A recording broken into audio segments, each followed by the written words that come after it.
여호와의 이름을 찬양할지어다. 그의 이름이 홀로 높으시며 그의 영광이 땅과 하늘 위에 뛰어나심이로다.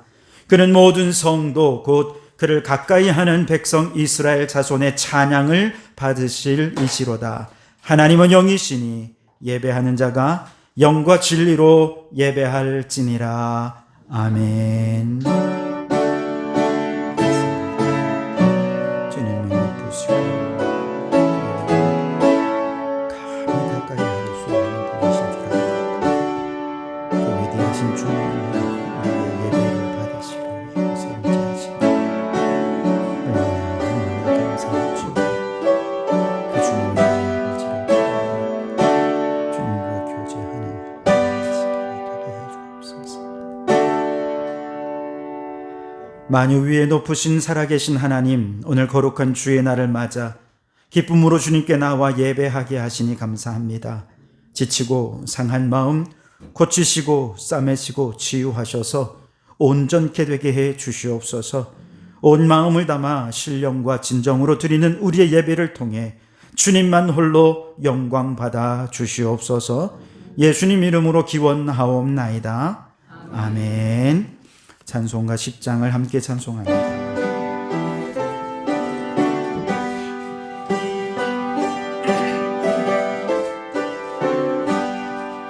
전능왕 오셔서 주 이름 찬송케 하옵소서. 영광과 권능의 성부여 오셔서 우리를 다스려 주옵소서. 강생한 성자여 오셔서 기도를 들으소서. 택하신 백성들 복 내려주시고 거룩한 마음을 주옵소서. 위로의 주 성령 오셔서 큰 증거 주옵소서. 전능한 주시여 각 사람 맘에서 떠나지 마시고 계십소서. 성삼위일체께 한없는 찬송을 드립니다. 존귀한 주님을 영광 중배였고 영원히 모시게 하옵소서.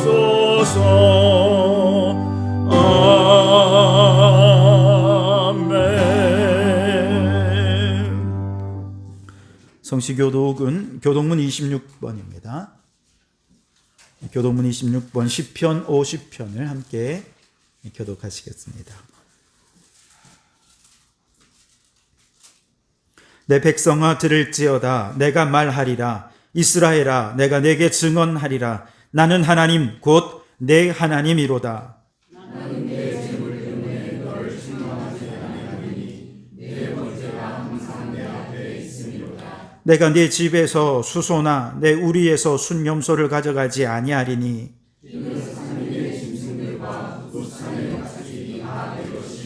산의 모든 새들도 내가 아는 것이며 들의 짐승도 내 것이미로다. 내가 가령주여도 내게 이르지 아니할 것은 세계와 거기에 충만한 것이 내 것이미로다. 내가 수소의 고기를 먹으며 염소의 피를 마시겠느냐. 만사로 하나님께 제사를 드리며 주전하신 이에게 소원을 바꾸며 환난 날에 나를 부르라. 내가 너를 건지리니 네가 나를 영화롭게 하리로다. 아멘. 지난 한 주간 우리의 죄를 고백하며 참회의 기도를 드리겠습니다. 주님, 지난 한 주간 우리의 삶을 돌아보며 기도를 드립니다. 우리의 신앙이 정체되고 고인물같이 되었지만 변화되지 못하고 새롭게 되지 못했던 우리를 용서해 주시옵소서. 오직 말씀의 원리와 기준으로 살아야 했건만 세상의 기준을 따라 세속화된 삶을 살았던 우리 죄를 용서하여 주시옵소서. 하나님께서 베풀어 주신 놀라운 은총을 감화되고 감사하지 못한 채 살았던 죄를 용서하여 주시옵소서. 오직 믿음으로 주님의 인도함 의지를 따르기보다 내가 원하는 대로 내 뜻대로 살아왔던 우리 죄를 용서하여 주시옵소서. 여기 우리를 용서하신 주님의 용서의 말씀이 있습니다. 여호와께서 말씀하시되 오라 우리가 서로 변론하자. 너희 죄가 주홍 같을지라도 눈과 같이 희어질 것이요 진홍같이 붉을지라도 양털같이 되리라. 아멘. 나는 전능하신 아버지 하나님 천지의 창조주를 믿습니다. 나는 그의 유일하신 아들 우리 주 예수 그리스도를 믿습니다. 그는 성령으로 잉태되어 동정녀 마리아에게서 나시고 본디오 빌라도에게 고난을 받아 십자가에 못 박혀 죽으시고 장사된 지 사흘 만에 죽은 자 가운데서 다시 살아나셨으며 하늘에 오르시어 전능하신 아버지 하나님 우편에 앉아 계시다가 거기로부터 살아있는 자와 죽은 자를 심판하러 오십니다. 나는 성령을 믿으며 거룩한 공교회와 성도의 교제와 죄를 용서받는 것과 몸의 부활과 영생을 믿습니다. 아멘. 자리에 앉으시고 428장입니다.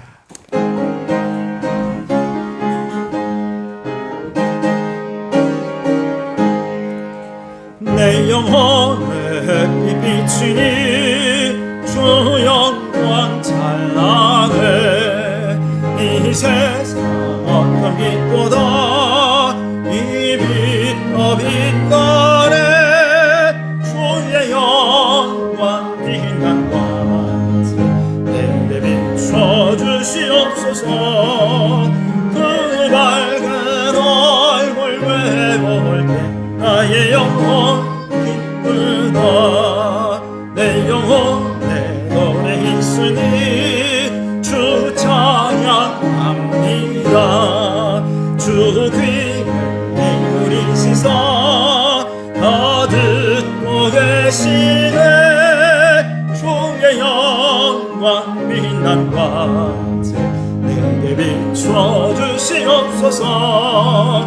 그 밝은 얼굴 배워볼 때 나의 영혼 기쁘다. 내 영혼의 봄날 되어서 주 함께 하실 때 그 평화 내게 깃들고 주 은혜 꽃 피네. 주의 영광 빛난 광채 내게 비춰주시옵소서. 그 밝은 얼굴 배워볼 때 나의 영혼 기쁘다. 내 영혼에 희락이 있고 큰 소망 넘치네. 주 예수 복을 주시고 또 내려주시네. 주의 영광 빛난 광채 내게 비춰주시옵소서. 그 밝은 얼굴 배워볼 때 나의 영혼 기쁘다. 오늘은 공동기도문으로 함께 동성으로 영상을 보시면서 기도하기를 원합니다. 우리 다 같이 주님 한번 부르짖어 함께 기도하시겠습니다.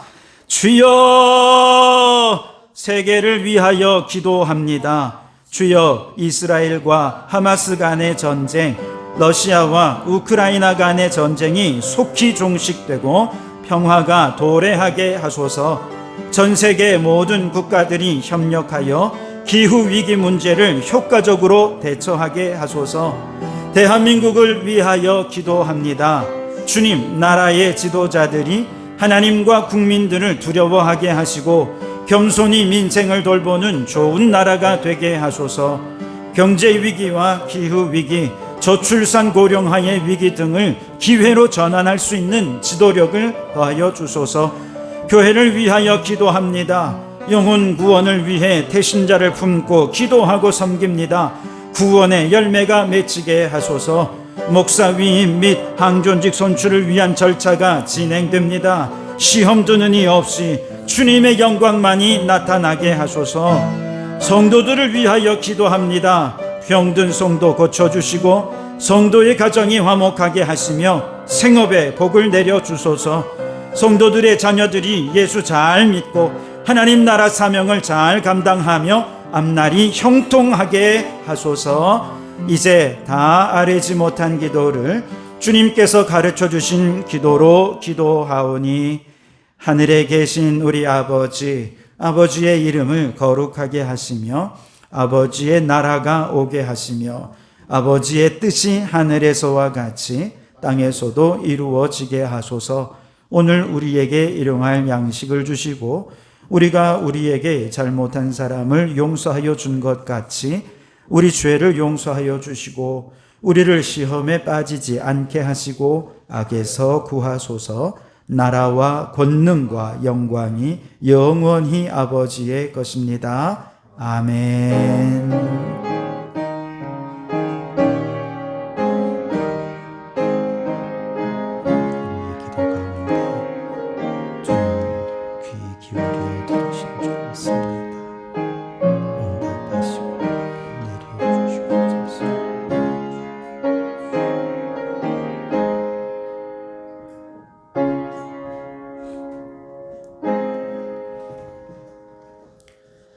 오늘 우리에게 주시는 하나님 말씀은 요한복음 8장 2절로 12절까지 말씀을 보겠습니다.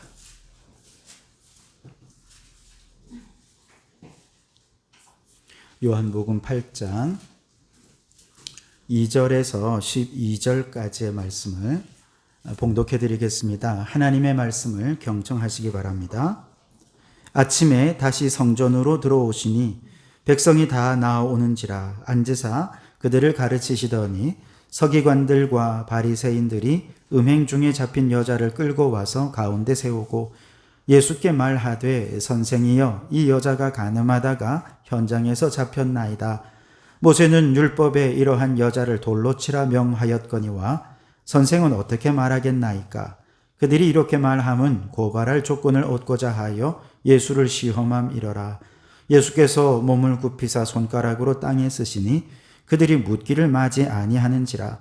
이에 일어나 이르시되, 너희 중에 죄 없는 자가 먼저 돌로 치라 하시고 다시 몸을 굽혀 손가락으로 땅에 쓰시니 그들이 이 말씀을 듣고 양심의 가책을 느껴 어른으로 시작하여 젊은이까지 하나씩 나가고 오직 예수와 그 가운데 섰는 여자만 남았더라. 예수께서 일어나사 여자 외에 아무도 없는 것을 보시고 이르시되, 여자여, 너를 고발하던 그들이 어디 있느냐? 너를 정죄한 자가 없느냐? 대답하되, 주여, 없나이다. 예수께서 이르시되, 나도 너를 정죄하지 아니하노니 가서 다시는 죄를 범하지 말라 하시니라. 예수께서 또 말씀하여 이르시되, 나는 세상의 빛이니 나를 따르는 자는 어둠에 다니지 아니하고 생명의 빛을 얻으리라. 아멘. 샬롬 중창단 찬양으로 하나님께 영광을 돌려드리겠습니다.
네, 귀한 찬양 감사합니다. 오늘도 빛 대신 주님이 우리의 심령을 밝혀주시는 이 시간이 되기를 바랍니다. 우리 앞에 또 옆에 계신 분들과 이렇게 한번 인사했으면 좋겠어요. 여러분, 우리가 이렇게 같이 예배 드릴 수 있는 것은요, 이게 우연이 되는 일이 아닙니다. 정말 이건 기적입니다. 이 자체가. 옆에 계신 분에게 이렇게 인사합시다. 우리가 함께 예배함이 기적입니다.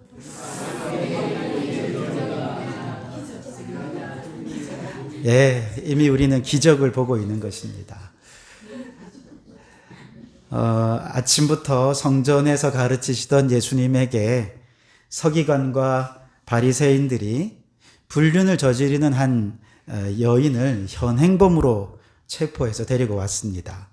갑작스럽게 일어난 소동에 사람들이 막 모여들기 시작합니다. 서기관과 바리새인들은 예수님께 말합니다. 선생님, 이 여자가 간음하다가 현장에서 잡혔는데 모세는 이 여자를 돌로 쳐 죽이라고 율법에 정하고 있는데 당신은 어떻게 얘기하겠습니까? 이미 사람들은 모세의 율법을 따라서 손에 돌을 들고 그녀를 때리기 위해서 지금 다 들고 준비하고 있습니다. 당장이라도 막 돌을 던지려고 하는 상황인데 바리새인들이 그들을 만류하면서 예수님의 대답을 듣고자 다그치고 있는 중이었죠. 예수님께서는 몸을 굽혀 땅에 글씨를 쓰시면서 잠시 생각에 잠기더니 이내 일어나 말씀을 하십니다. 너희 중에 죄 없는 자가 먼저 돌로 치라.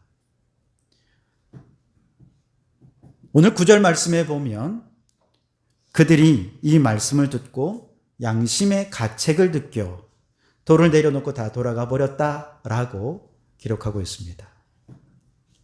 사람들의 양심에 번쩍하고 빛이 비추어지는 순간이었다는 것이죠.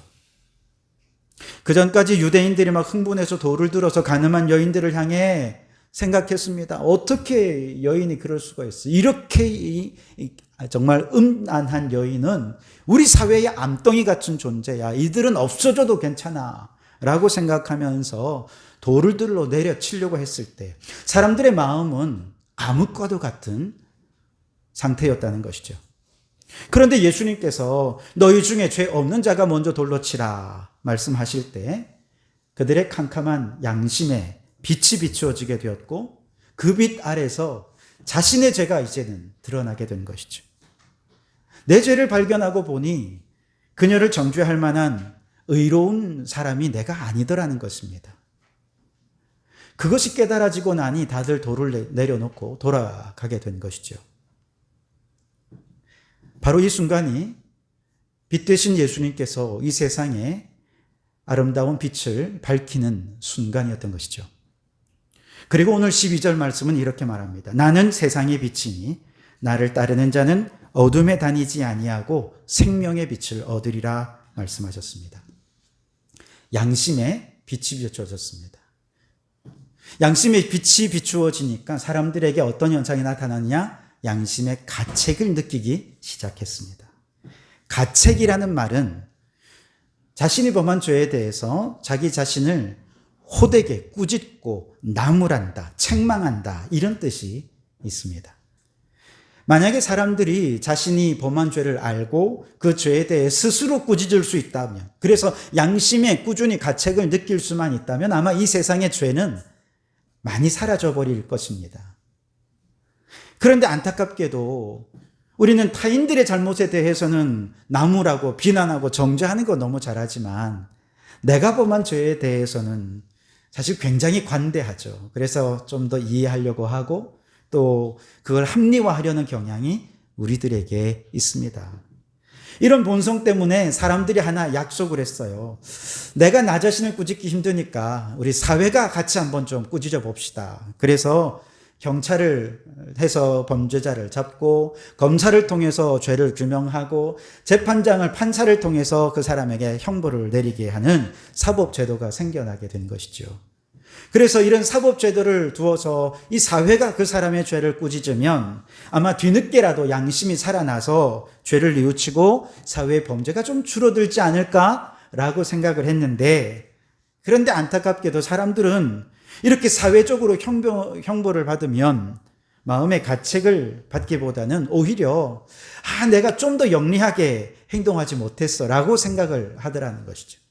안 들킬 수 있었는데, 사람들이 모르게 내가 그 죄를 범할 수 있었는데, 아까워. 내가 다음에는 내가 안 들키고 범죄를 잘할 수 있겠어 하면서 더 교묘해지고 더 지능적이 되더라는 것이죠.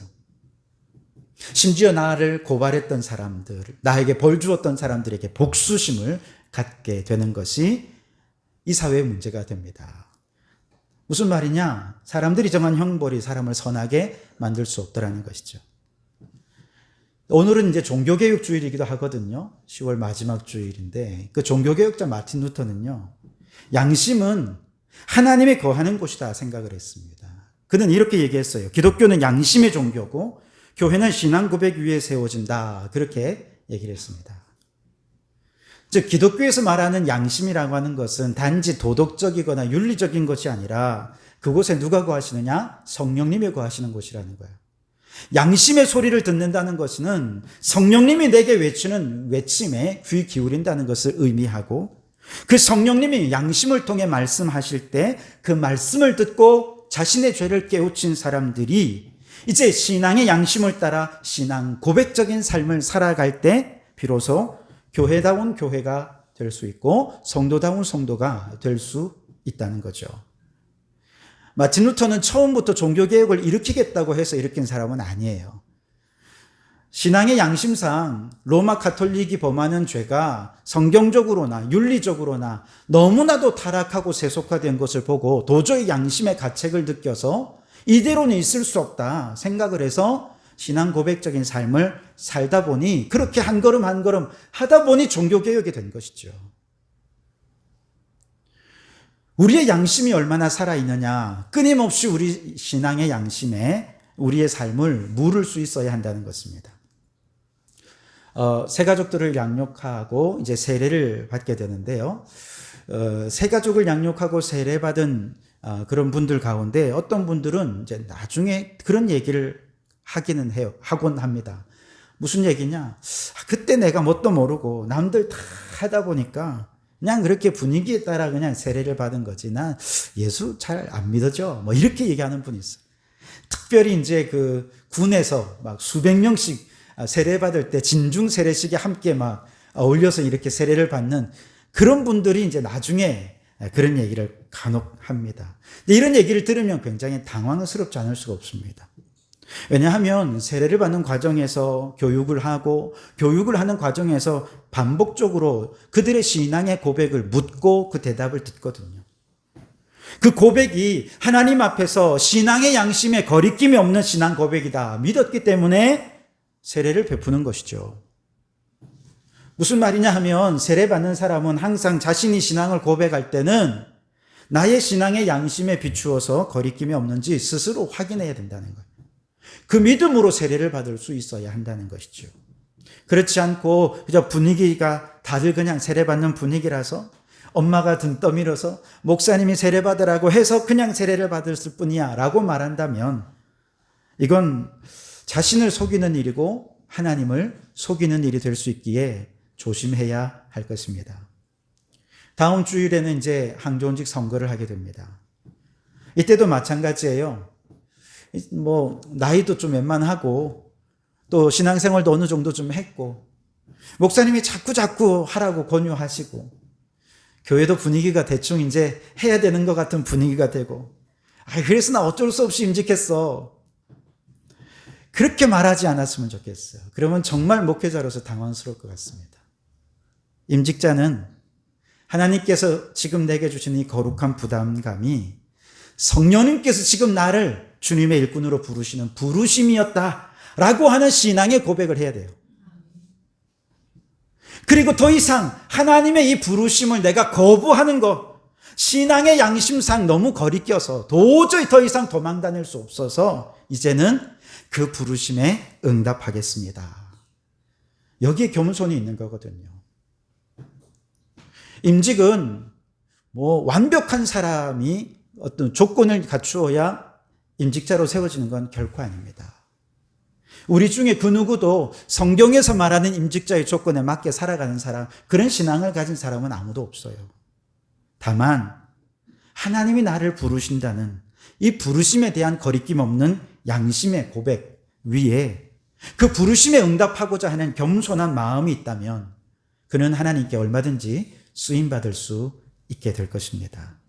그리고 임직 반응보다 더 중요한 것은 임직을 받은 이후에 말씀으로 예수님의 빛을 내 양심에 비추어서 양심에 거리낌 없이 말하고 신앙 고백한 그 고백을 따라 행동하고 교회와 하나님 나라를 섬기는 삶을 살 수 있어야 한다는 것이죠. 다시 오늘 본문으로 돌아오면 가늠한 여인을 돌로 치려 했던 사람들은 지금까지 자신의 내면의 캄캄한 어둠 속에 있었어요. 그러다 보니 돌을 드는 것이 아무런 거리낌이 없었습니다. 모세가 정한 율법을 따르는 정당한 행위라고 생각했던 거죠. 그런 그들에게 예수님께서 너희 중에 죄 없는 자가 먼저 돌로 치라 말씀하셨을 때 세상의 빛이 되신 예수님께서 그 양심에 빛을 비추어 주신 것이었습니다. 사람들은 그 밝은 빛 아래에서 그동안 어둠 속에 애써 감추고 있던 자신들의 더러운 죄악들을 낱낱이 보게 된 거죠. 그리고 스스로에게 아마 물었을 거예요. 야, 이렇게 죄 많고 더러운 나도 내가 저 여자를 정죄하는 것이 과연 올바른 것인가? 내 양심의 저울에다가 나의 죄와 저 여인이 범한 죄를 무게를 달아보니까 내 무게가 더 가볍다고 말할 수가 없는 것을 깨닫고는 그냥 결국 돌을 내려놓고 돌아가게 된 것이죠. 여러분, 지난날 우리의 말과 행동이 과연 우리의 신앙의 양심에 따라 성령님의 음성을 듣고 행동한 삶이고 행동이었다 자부하실 수 있겠습니까? 아니면 신앙의 양심에 거리낌이 되는 줄 알면서도 내 감정이 자꾸 화가 나니까 분노하고 내 감정이 자꾸 저 사람을 미워하니까 미워하게 되고 하나님이 기뻐하지 않은 줄 알면서도 이게 현실적으로 내게 유익이 되니까 불의를 행하고 불법을 행하고 때로는 비난과 정죄를 행하고 그렇게 여기까지 살아오진 않으셨는지요. 바라기는 오늘 이 시간 세상의 빛으로 오신 예수님의 빛이 여러분의 신앙의 양심을 비추어 주시기 바랍니다. 그래서 그 빛 아래서 오늘 내 손에 들고 있는 모든 정죄의 돌을 내려놓고 불의와 불법의 돌을 다 내려놓고 양심의 가책을 느끼고 자복하고 회개하는 그런 신앙의 양심이 되살아나는 은혜의 시간이 될 수 있기를 주님의 이름으로 축원합니다. 우리 옆에 계신 분들에게 이렇게 얘기해 볼까요? 신앙의 양심에 거리낌 없이 살아갑시다.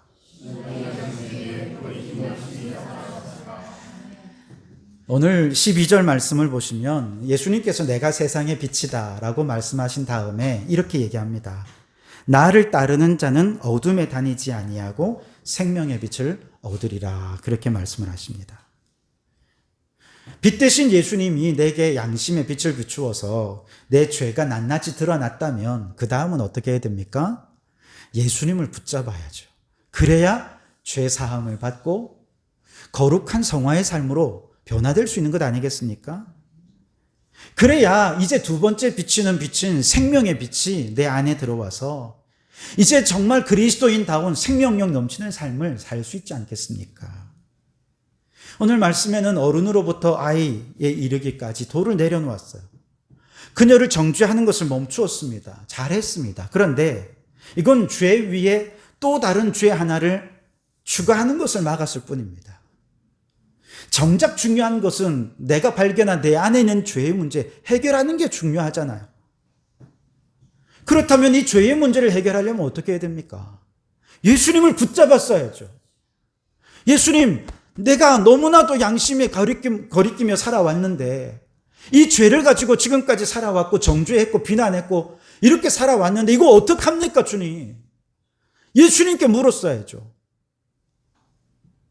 모세의 율법을 따라 양심을 어둠 속에 파묻어두게 했던 바리새인이나 서기관들에게 물을 수는 없잖아요.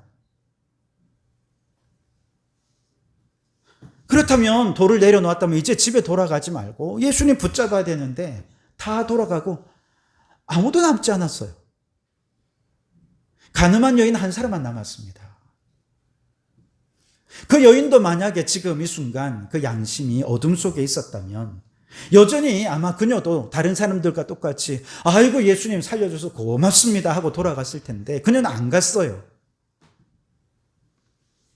죄를 사함을 받을 유일한 사람으로 예수님 곁에 남아 있었던 것이죠. 그래서 예수님께서 그녀를 향해 선포하십니다. 나도 너를 정죄하지 아니하노니 가서 다시는 죄를 범하지 말라. 모든 죄가 사함받고 생명의 빛이 그녀의 속에 들어와서 이제 그녀의 삶이 변화되고 새로워지는 결정적인 순간이 된 것입니다. 세상의 빛 되신 예수님으로 인해 양심의 빛이 들어오면 내가 얼마나 큰 죄인인지를 깨닫게 됩니다. 그렇다면 그 다음에는 예수님을 붙잡아야 그 예수님이 우리의 죄를 사하여 주시고 예수님의 십자가 보혈만이 우리의 죄의 문제를 해결해 주실 수 있어요. 그렇게 해야 예수님을 따르는 변화된 삶으로 나아갈 수 있는데 예수님의 빛이 내게 비쳤음에도 불구하고 그 빛을 예수님을 붙잡지 못한다면 예수님이 더 이상 내게 생명이 될 수가 없는 것입니다. 오늘 말씀에 예수님 곁에는 마지막까지 가늠한 여인 한 사람만 남았어요. 그렇다면 나머지 생명의 빛을 받지 못한 유대인들 어떻게 되었을까요? 이어지는 말씀 속에서 우리에게 단서를 제공해 주고 있습니다. 우선 그들은요, 하나님을 아버지라고 고백하지 못했습니다. 19절 말씀을 보시면 같이 한번 읽어볼까요? 19절입니다. 시작.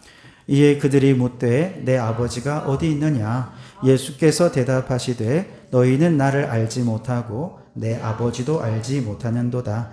나를 알았더라면 내 아버지.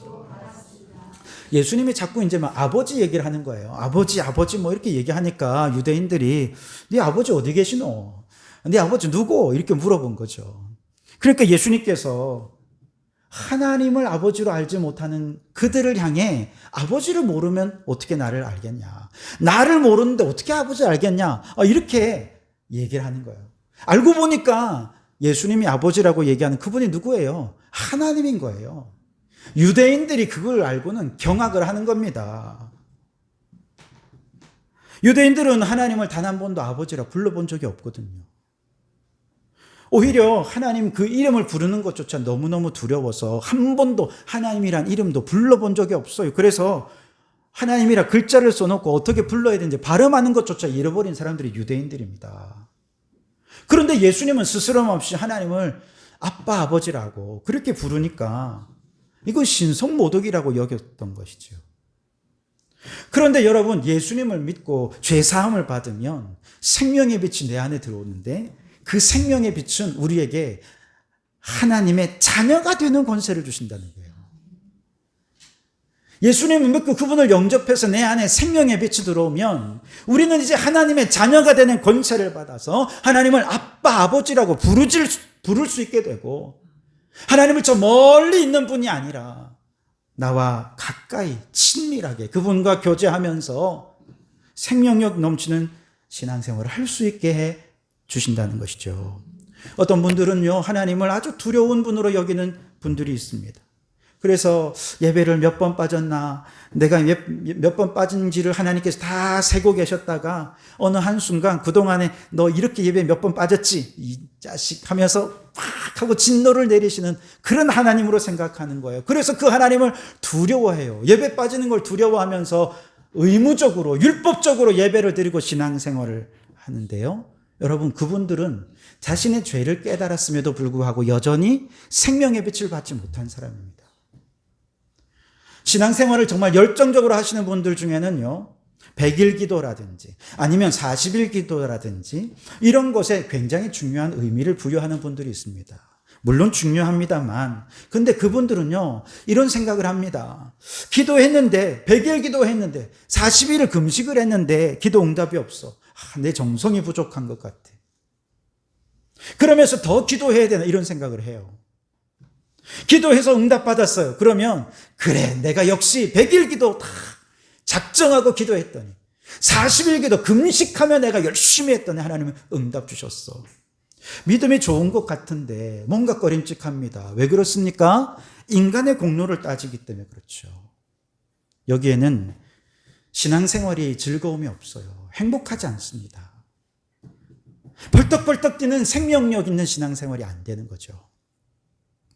생명의 빛으로 충만하신 예수님께서는요, 하나님을 아버지라고 부르는 거예요. 너무도 친밀하게 하나님과 교제하시는 거예요.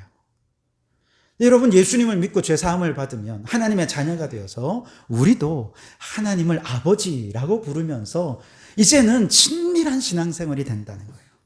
물론 우리 한국 문화에서는요, 좀 가부장적인 또 권위적인 아버지상이 좀 많이 있어서 이렇게 친밀한 아버지의 개념을 잘 이해하지 못하는 분들이 좀 있습니다. 그렇다면 이런 분은 어떻습니까? 적어도 아무리 권위적인 아버지라도 우리나라의 아버지는 그래도 좀 기댈 수 있는 아버지, 뭔가 의지가 정말 힘들고 어려울 때 의지할 수 있는 아버지는 되지 않습니까? 막 친밀하진 않더라도. 그래서 내가 위기에 빠져서 너무 힘들고 지칠 때 아버지 집에 찾아가면 다른 사람 몰라도 아버지는 딱 세 마디 하시죠. 왔나? 밥은 자라. 그 단순하고 무뚝뚝한 아버지의 말씀 속에서 우리는 말하지 않아도 느낄 수 있는 아버지의 위로를 느끼잖아요. 아무것도 묻지 않아서 오히려 내가 먼저 가서 얘기하고 싶은 마음 생기지 않습니까? 그 아버지의 품은 우리를 그렇게 따뜻하게 감싸서 무장해제하는 아버지의 품이죠. 우리 하나님 아버지도 그래요. 우리가 힘들 때 하나님 아버지 집을 찾아오기를 원하십니다.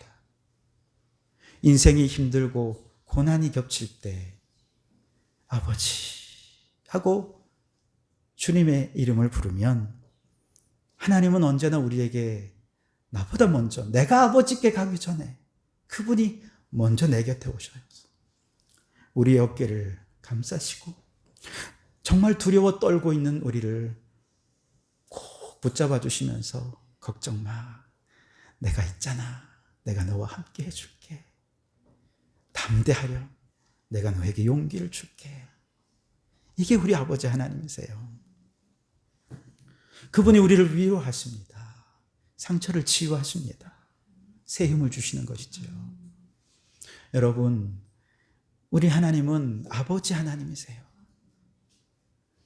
우리의 신앙이 율법에 갇혀 있고 재미가 없으면요, 하나님을 나의 아버지로 느끼지를 못해요. 그런데 죄사함을 받고 생명의 빛을 받으면 하나님을 내 아버지라고 고백하게 되고, 아버지, 그냥 앉아서 예배 시간에 그 한마디 하면 그냥 화락 눈물이 쏟아지는 거예요. 그리고 어느새 내 마음에 힘이 생겨나는 거죠. 용기가 막 생겨나는 거죠. 여러분, 생명의 빛이 내 안에 들어오면 하나님은 아버지가 되십니다.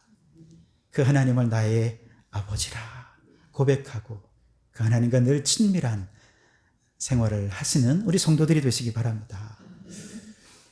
생명의 빛을 받지 못한 또 다른 이 문제는 뭐냐 하면 이들은 천국에 들어가지 못한다는 거예요. 자, 21절 말씀을 같이 한번 읽어보겠습니다. 시작. 다시 이르시되 내가 가리니 너희가 나를 찾다가 너희 죄 가운데서 죽겠고 내가 가는 곳에는 너희가 오지 못하리라 그랬습니다.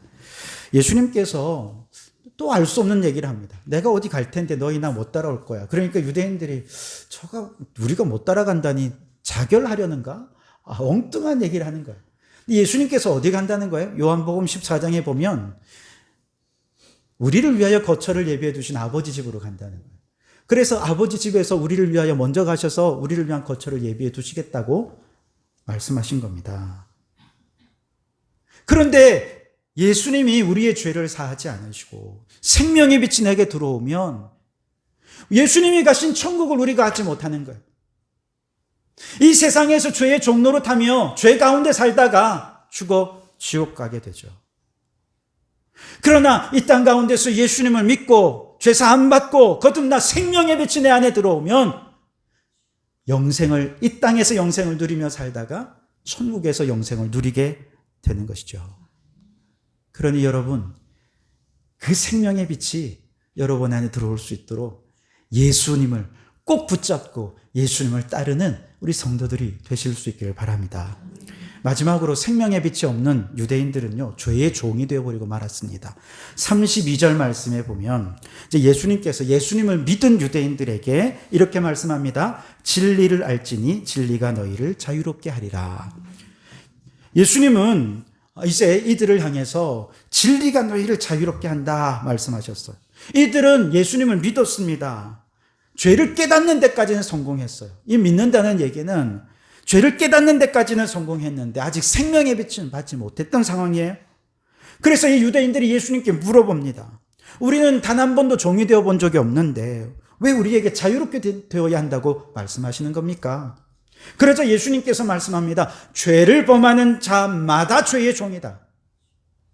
그런데 우리 중에 죄를 범하지 않는 사람 아무도 없잖아요. 여러분 중에 나 죄 한 번도 범한 적이 없다고 말할 수 있는 사람 어디 있겠습니까? 우리는 모두가 다 죄인이라서 하나님 앞에 의로운 자가 없어. 하나님의 영광에 이를 수 있는 자 아무도 없습니다. 그러나 오직 하나님의 아들만이 우리를 자유롭게 해준다는 것이죠. 길이요 진리요 생명이신 그 예수님을 믿고 생명의 빛을 받는 자마다 참 자유를 누릴 수 있게 될 것이다 라고 말씀하시는 겁니다. 예수님을 믿지 않고 생명의 빛 아래 살지 못한다면 그는 마귀의 종이 되고 죄의 종로를 타게 되는데요. 마귀는 거짓말장에 오늘 8장 44절 말씀처럼 거짓의 아비가 마귀입니다. 마귀가 우리를 끊임없이 거짓으로 속여서 나는 하나님의 형상으로 창조된 존재가 아니라고 말합니다. 그리고 내가 범한 죄를 보면서 아유 그래 나는 이렇게 죄를 범하는 참 더러운 죄인이야. 그러면서 자책하게 만들고 죄책감 갖게 만들고 그렇게 우울하고 열등감에 빠지게 만들고 그냥 그렇게 죄인으로 살게 만들어요. 일어나지를 못하게 만들어요. 하나님께서 내게 주신 소망과 비전을 보기보다는 현재 죄로 인해 무너진 연약한 자신을 보며 꿈을 포기해버리는 이것이 마귀가 우리에게 주는 악한 길이라는 것이죠. 낙심하고 좌절하고 죄책감에 빠져서 역동적인 신앙생활을 잃어버리게 만드는 것 마귀가 행하는 일입니다. 생명력이 없는 신앙생활은 얼마나 무거운 짐이 되는지 몰라요. 이렇게 수고하고 무거운 율법의 짐, 죄의 짐들을 지고 가는 사람들에게 우리 주님 말씀하죠. 수고하고 무거운 짐진 자들아 다 내게로 와라. 내가 너희를 쉬게 하리라. 주님 앞에 나와 우리의 모든 죄의 짐, 율법의 짐을 다 맡기면 진리 되신 예수님께서 모든 죄의 짐을 벗겨버리시고 우리에게 참 자유를 허락해 주시는 것이죠. 여러분, 세상의 빛 예수 그리스도의 그 밝은 빛 아래에서 나의 더럽고 추한 모든 죄를 깨닫고 회개한다면 주님은 이제 우리의 모든 죄를 그 보혈로 씻어 주십니다. 우리의 죄를 사하실 수 있는 유일한 분은 십자가에 달린 예수 그리스도 그분밖에 없는 줄 믿습니다. 그러니 예수님을 꼭 붙잡으십시오. 그분을 따르십시오. 그러면 생명의 빛이 우리 안에 들어올 줄 믿습니다. 생명의 빛이 내 안에 들어오는 그 사람, 하나님을 나의 아버지라 부르며 친밀한 교제 가운데 살아갈 것입니다. 이 땅에 살면서 천국길 가게 될 것입니다. 날마다 주님과 동행하며 매일매일이 기쁨과 감사의 삶이 될 줄 믿습니다. 여러분, 세상의 빛, 생명의 빛 되신 예수님이 내 안에 들어오셔서 날마다 주님과 동행하는 행복한 신앙생활을 누리는 성도들이 되시기를 주님의 이름으로 축원합니다. 기도하겠습니다. 오 주님, 우리 주님은 세상의 빛이십니다. 그 빛이 우리의 양심을 비추실 때 자복하고 회개하게 하옵소서. 예수님은 생명의 빛이십니다. 생명력 없는 무의미한 신앙생활을 버리고 하나님 아버지와 친밀한 교제 속에서 자유롭고 행복하게 천국길 걸어가는 저희들이 되게 해 주시옵소서. 예수님 이름으로 기도하옵나이다. 아멘. 찬송가 445장 찬송하시며 준비한 예물 드리겠습니다.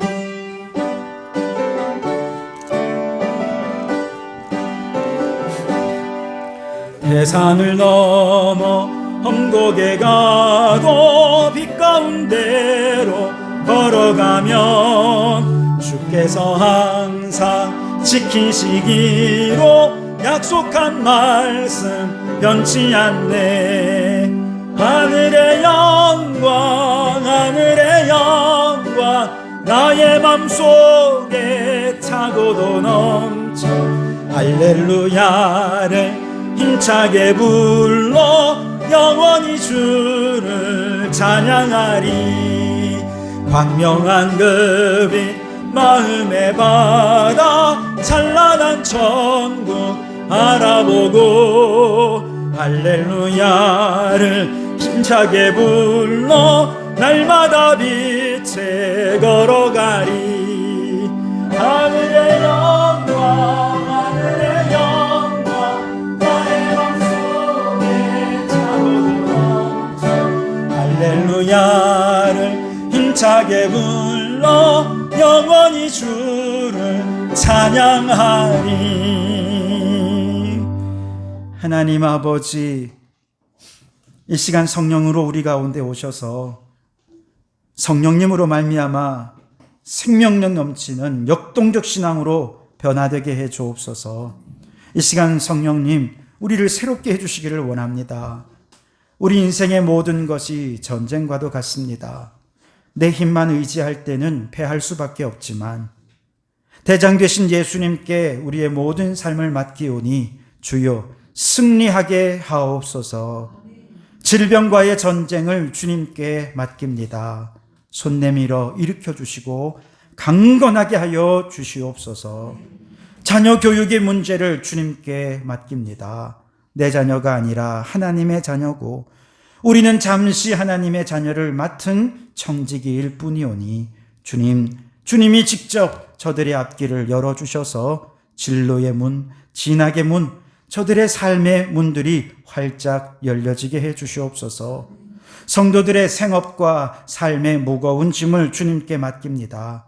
우리가 주님의 말씀을 잘 지켜 행하면 들어와도 복을 받고 나가도 복을 받을 것이라 하셨으니 손으로 행하는 모든 일에 복을 내려 주시옵소서. 특별히 우리 자녀들이 하나님의 말씀의 기준 위에 서서 좌로나 우로나 치우치지 말고 오직 말씀의 기준을 따라 의의 길, 바른 길, 생명의 길을 걸어가는 자녀들이 되게 해 주시옵소서. 하나님의 말씀이 저들의 꿈이 되고 예수님의 인격이 성품이 되고 성령님의 능력이 저들의 능력이 되어서 하나님의 말씀을 성취하는 하나님의 자녀들이 되게 해 주시옵소서. 오늘도 우리 성도들 빈손 들고 나오지 않고 예물을 바치게 하시니 감사합니다. 예물을 얻기까지 수고하고 땀 흘린 모든 성도들의 땀과 수고를 기억하시고 합당한 축복을 내려 주시옵소서. 이 예물이 쓰이는 곳마다 하나님이 꿈꾸시는 하나님의 나라와 의가 온 땅 가운데 이루어지게 해 주시옵소서. 예수님 이름으로 기도하옵나이다. 아멘. 할렐루야.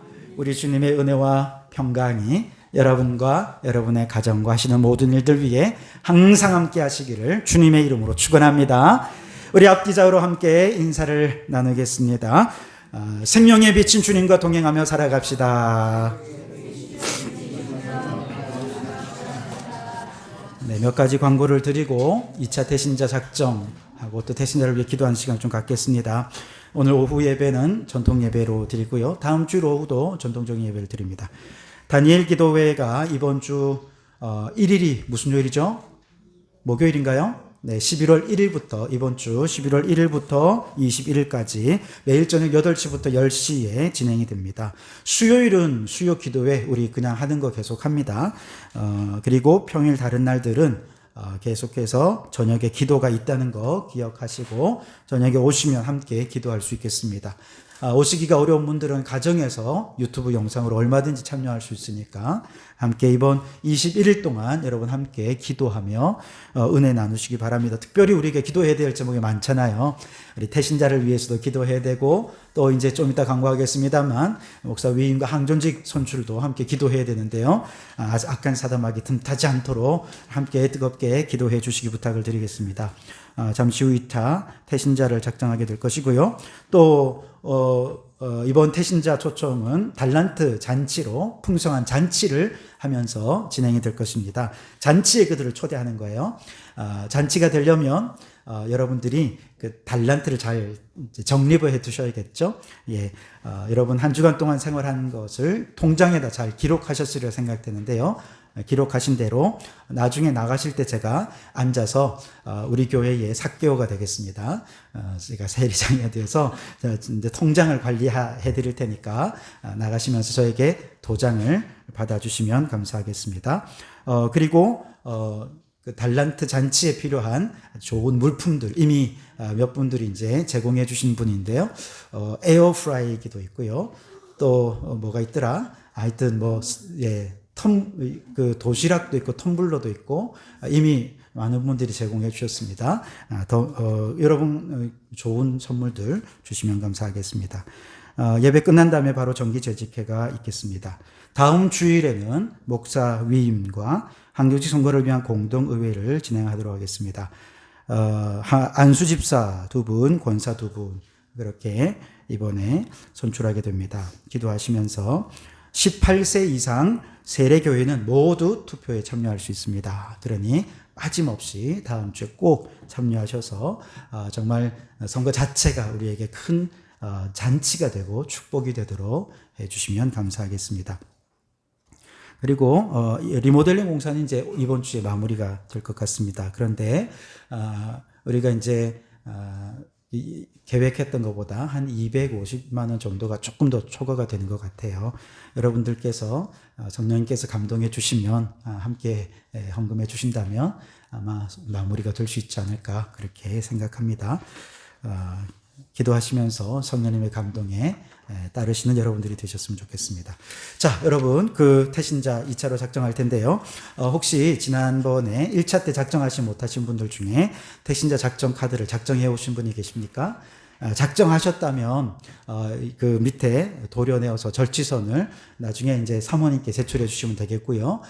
이미 작정하신 분들은 이 시간 태신자를 위해 잠깐 기도하는 시간을 갖도록 하겠습니다. 태신자를 아직 작정하지 못하신 분들은 태신자를 내게 주십시오라고 기도해 주시고요. 태신자를 작정하신 분들은 내 힘으로 그분들의 마음을 움직일 수 없습니다. 그런데 우리 하나님은 마음을 움직여서 일하시는 분이십니다. 내가 아무리 좋은 말을 해도 마음이 설득이 안 돼요. 나는 설득할 수 없습니다. 그렇다고 윽박질러서 교회 데리고 올 수는 없잖아요. 성령님께서 그 마음을 움직여 줘야 됩니다. 내가 작정한 이분 주님께서 그 마음을 움직여 주십시오. 나는 그저 도구가 되어 섬길 뿐입니다. 내가 사랑으로 섬기고 또 가서 복음을 전할 때 성령이 그 마음 움직여 주셔서 다 예수 믿고 구원받게 해주십시오.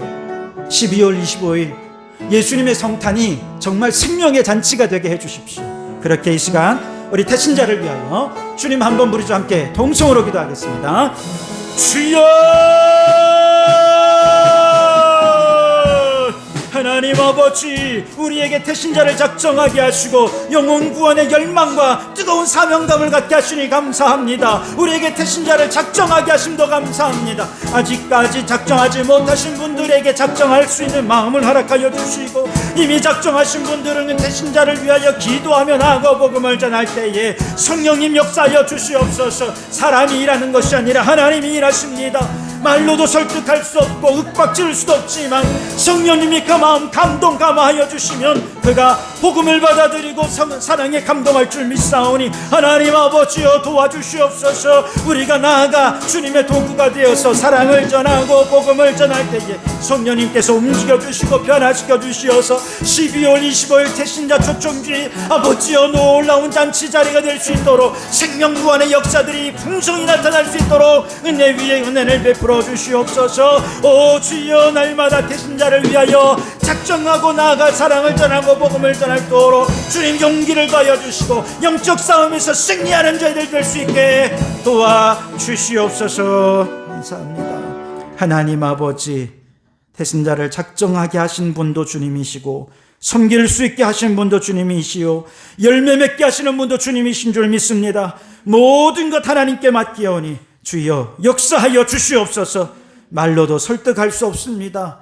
윽박지를 수도 없습니다. 성령님만이 그 마음을 감동하실 수 있사오니 주여, 우리가 할 수 있는 것은 그저 기도할 뿐입니다. 주님의 도구가 되어서 사랑을 전하고 주님의 도구가 되어 복음을 전할 뿐입니다. 주님, 우리를 도구로 사용하셔 우리가 순종하며 일할 때에 성령님께서 감동감화하셔서 저들의 마음을 변화시키시고 주님께 돌아오는 역사가 있게 해 주시옵소서. 이번 성탄절에는 정말 풍성한 생명의 잔치를 우리 모두가 누릴 수 있게 도와 주시옵소서. 예수님 이름으로 기도하옵나이다. 아멘.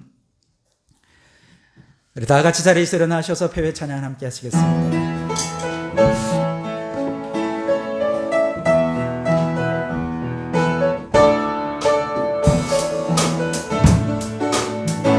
주님이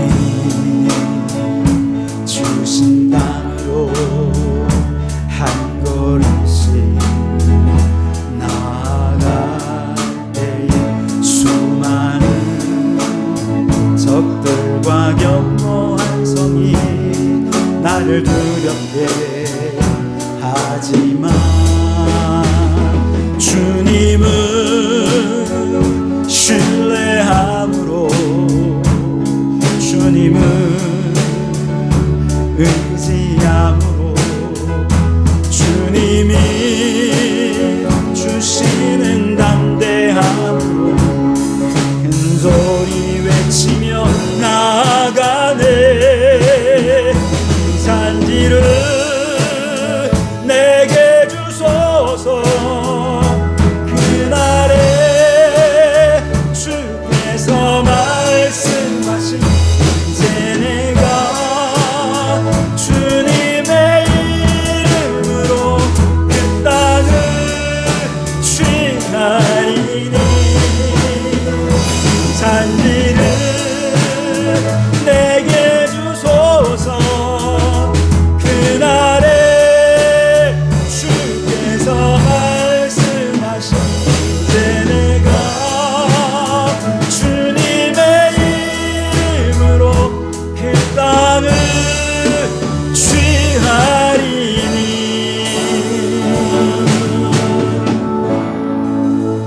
이제는 우리 주 예수 그리스도의 은혜와 하나님 아버지의 극진하신 사랑하심과 성령님의 감동감화 충만 역사 교제하심이 생명의 빛, 세상의 빛 예수님을 영접하여 하나님 아버지와 함께 하루하루 생명 가득한 천국길 가기를 소원하고 결단하는 우리 모든 성도들 머리머리 위에, 가정과 일터 위에 우리에게 허락해 두시니 창원도성과 나라와 민족 위에 지금부터 영원토록 함께 하옵시기를 간절히 축원하옵나이다. 아멘.